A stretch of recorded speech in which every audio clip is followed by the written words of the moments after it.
Bună, dragilor, și bine ați venit la o nouă citire. De această dată te invit la o citire generală, în cadrul căreia vreau să văd ce urmează în viața ta în următoarele 24 de ore din momentul în care vezi această citire. Să vedem pe dragoste, bani, carieră, dar și surpriza pentru tine. Wow! Se pare că deja s-a întors o carte. Voi lua două cărți, așa simt. Deci tu aici vei avea o surpriză foarte mare legată de bani sau o surpriză care îți va oferi mult mai multă încredere în tine. Să vedem la baza pachetului, văd o perioadă în care te apreciezi, o perioadă în care te simți bine. Văd aici un cuplu, da, pentru unii dintre voi. Pe de altă parte, văd faptul că fie lucrurile stau bine din punct de vedere profesional, fie văd aici că într-o relație anume, cineva abordează lucrurile într-un mod mai copilăresc. Da? Nu știu, e o perioadă cu distracții. Hai să vedem pe dragoste. Avem bani și cineva dintr-o altă viață. Foarte interesant. Unii văd că aveți legătură cu o persoană, fie de la muncă, fie e cineva care vă prețuiește foarte mult. Văd în dragoste noroc pentru unii dintre voi. Pentru alții văd că vă cumpărați ceva pentru sufletul vostru. Cumpărați ceva pentru inima voastră. Posibil să te afli într-o relație mai veche sau să te afli într-o situație în care pur și simplu ai obosit și atunci vrei să te apreciezi mai mult, vrei să vezi mai mult ce e cu tine. Cineva din trecutul tău vrea să revină. Hai să vedem. Cavalerul de monede. Fie nu îți găsești pe nimeni în momentul de față, pare că dragostea vine greu către tine. Pentru unii văd aici o atracție față de un prieten sau față de un coleg de la muncă. Dacă ești într-o relație, aici văd că lucrurile se mișcă foarte, foarte greu, însă văd pe cineva care vine către tine cu un cadou, cu o ofertă, cu ceva anume. E cineva care nu vrea să renunțe la un anumit lucru. Hai să vedem. Ok, au ieșit mai multe cărți. Împărăteasa, 10 de monede, regina de bâte. Aici pare a fi un triunghi amoros pentru unii dintre voi, o petrecere sau o întâlnire la care mergeți și aici, da, poate să apară cineva. O conexiune cu următoarele zodii: Balanță, Taur, Leu, Berbec, Săgetător. Poate îți vine cineva în casă. Văd aici o atmosferă de distracție, de bucurie.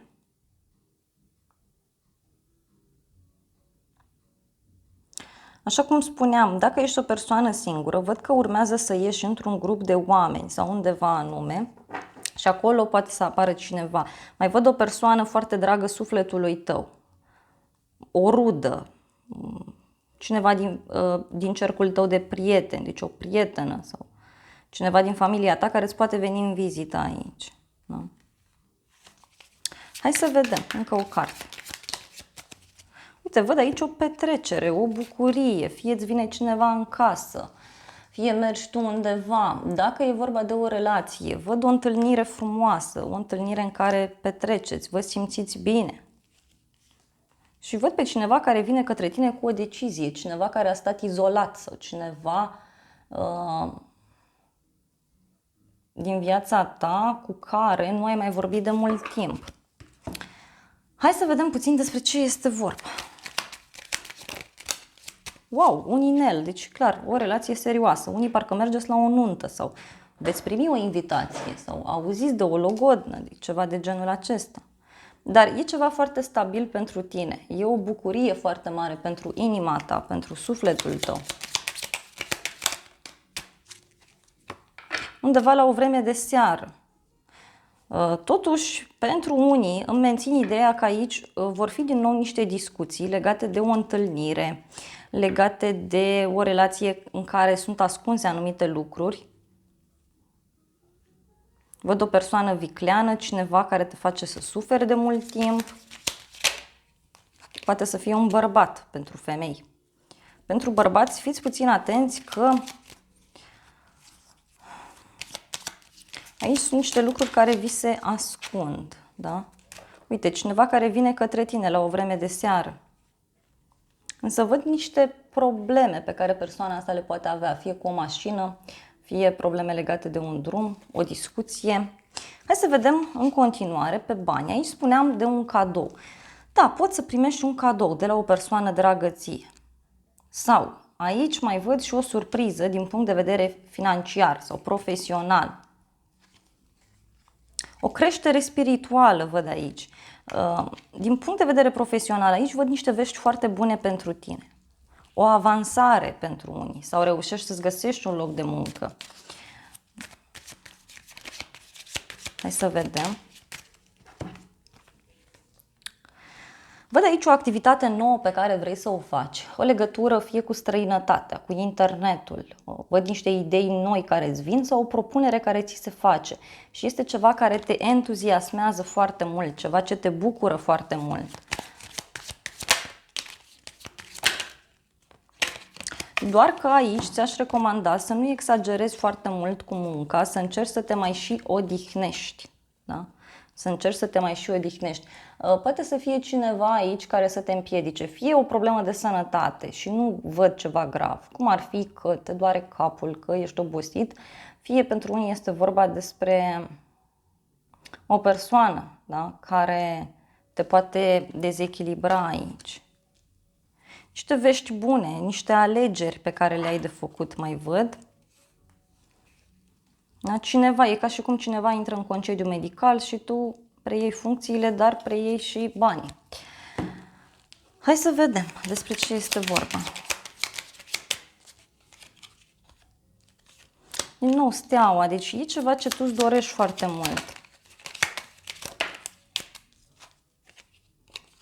E ceva ce îți aduce stabilitate, văd creștere, văd vești pozitive pentru tine, o schimbare la locul de muncă, în spațiul respectiv. Este o veste dintr-un domeniu în care tu ai lucrat mult timp. Mai văd aici. Și e ceva legat de distanță. Se pot schimba niște reguli, se poate face o inovație, o schimbare. Să vedem și surpriza pentru tine și avem karmă, relație toxică, noi oportunități și suflet pereche. Da, surpriza aici ține de un suflet pereche, ține de o relație karmică, o relație toxică, dar în același timp o relație în care există o atracție extraordinar de mare. Poate să apară o nouă persoană pentru cei singuri, atenție, cei care vă aflați într-o relație. Veți rămâne surprinși de propunerea pe care persoana asta vă face, de discuție. 5 de monede, poate să reprezinte o problemă de sănătate, un abandon, poate chiar cineva abandonează o situație, poate să abandoneze niște prieteni sau poate lăsa în urmă o anumită distracție, agitația. Și uite, văd o întâlnire. Da? Surpriza va fi de la o persoană care se simte singură sau este bolnavă, are probleme și care vrea să se întâlnească cu tine pentru că vrea să clarificați niște lucruri. Pe de altă parte, văd că surpriza vine și din partea unei persoane care îți spune că nu poate să mai ducă toată această poveste, toată această situație. Și văd o discuție pe care o vei avea aici, o discuție clarificatoare, cineva care își dorește să afle mai multe în cadrul acestei discuții. Poate să fie o întâlnire într-un loc sărac, într-un loc ascuns, o întâlnire undeva într-un loc în care e frig sau la o vreme de seară. Însă eu văd aici o eliberare, un nou început. Fie tu vrei să te eliberezi de povestea asta și atunci ai curajul și acționezi, fie se clarifică situația.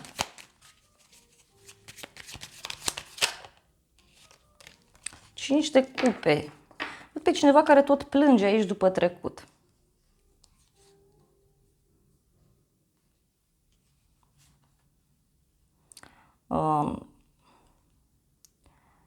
Poate să fie vorba și despre faptul că cineva îți propune să lăsați trecutul în urmă.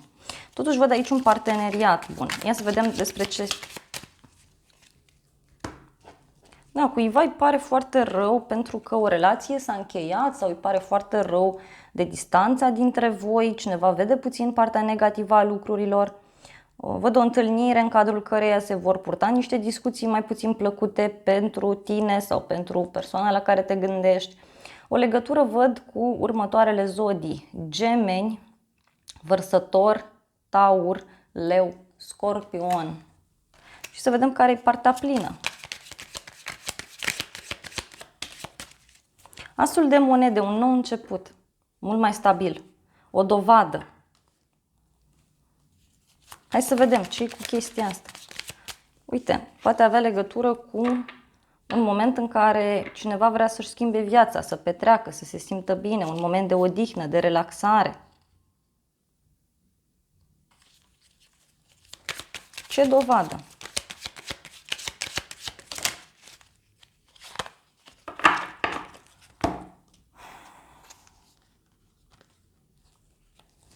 Este ceva legat de o situație care îți va aduce foarte mari emoții, dar văd că îți va fi teamă, îți va fi frică, mai ales dacă ești femeie. Da? Pentru că, uite, văd aici o propunere, cineva îți propune ceva oficial sau cineva vine cu bucurie către tine. Hai să vedem și cărțile ce spun. Wow, pentru unii poate să fie vorba despre o discuție foarte aprinsă pe care o veți avea cu un suflet pereche, legată de o schimbare majoră, un copil, o mutare împreună.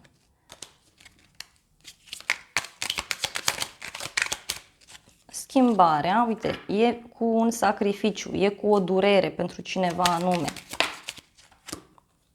Uite, e vorba de o persoană vicleană.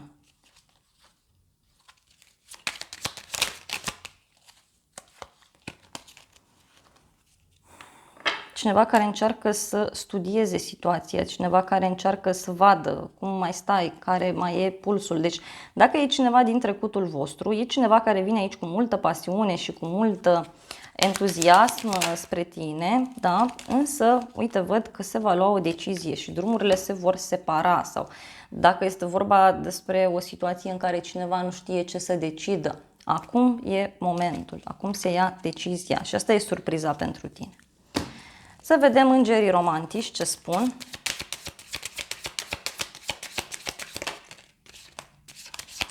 Îngerii spun să fii foarte atent la acele semne care ți se arată. Dacă o relație vezi că tot nu funcționează, vezi că are parte de blocaje, e cel mai bine să ieși din ea.